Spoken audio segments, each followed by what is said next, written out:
अब आगे क्या होगा? पांचों औरतें अपनी साथी को छोड़कर जा चुकी थी और उनकी साथी यानी छठी चोरनी अब जौहरी के दुकान के अंदर थी, अकेली।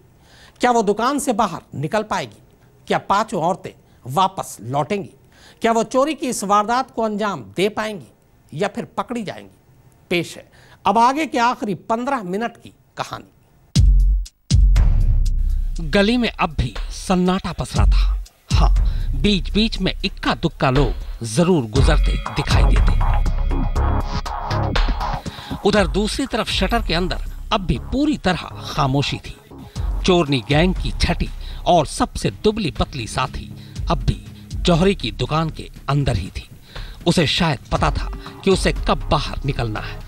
घड़ी की सुई धीरे धीरे खिसकती जाती है। 5:11:58। अपनी छठी साथी को दुकान के अंदर छोड़कर जाने के करीब 13 मिनट बाद पांचों औरतें एक बार फिर गली में नजर आती हैं। इस बार पांचों गली में दाईं तरफ से दाखिल होती हैं। पांचों फिर से ठीक उसी दुकान के शटर के बाहर आकर रुक जाती है।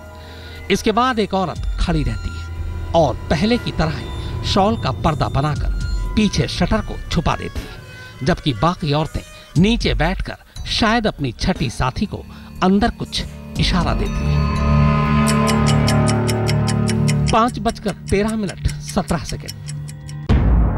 इशारा पाते ही एक बार फिर से शटर का मुंह थोड़ा सा खुलता है और वही दुबली पतली औरत दुकान के अंदर से उसी तरह रेंगते हुए बाहर निकल आती है।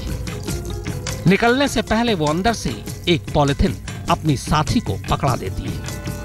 इस पॉलिथिन में जेवर भरे, वो जेवर जिनकी कीमत करीब 25 लाख रुपए से ज्यादा है।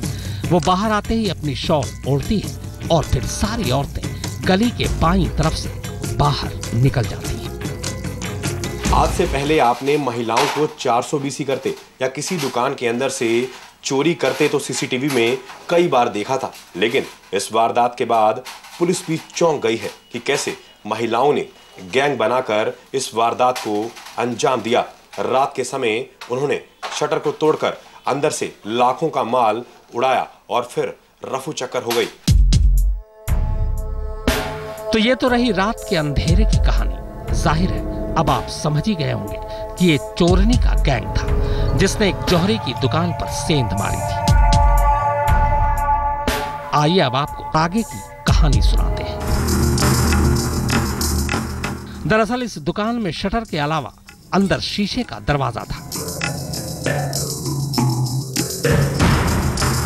चोरनी गैंग ने पहले शटर के लॉक को और फिर शीशे के दरवाजे के लॉक को इस कारीगरी से काटा कि शटर थोड़ा सा ऊपर उठ गया। शीशे का दरवाजा अंदर की तरफ ही खुलता था, लिहाजा उसे धक्का देकर चोरनी अंदर घुस गई।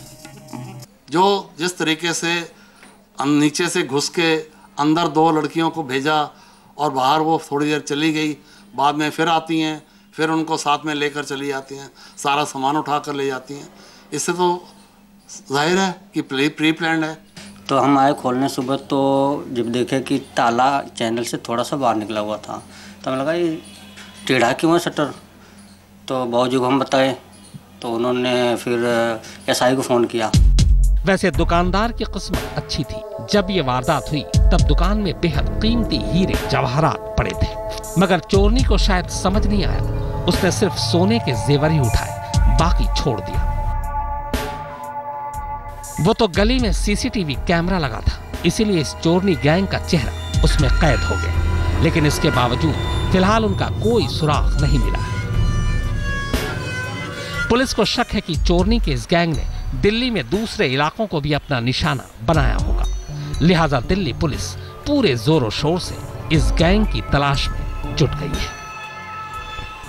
भले ही ये वारदात लॉ एंड ऑर्डर के मामले पर सीधी तरीके से जिम्मेदार ना हो, लेकिन जिस अंदाज में और जिस बेफिक्र तरीके से ये महिला चोर गिरोह दिल्ली में वारदात पर वारदात को अंजाम दिए जा रहा है, वो साबित कर देता है कि इस महिला गिरोह ने दिल्ली पुलिस के नाक में दम कर रखा है।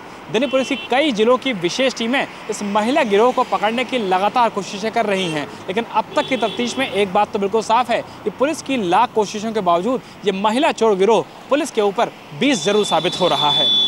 क्या नाम है? सैयद वकार अली और मुनीश देवगन के साथ विशाल प्रताप सिंह, दिल्ली, आज तक।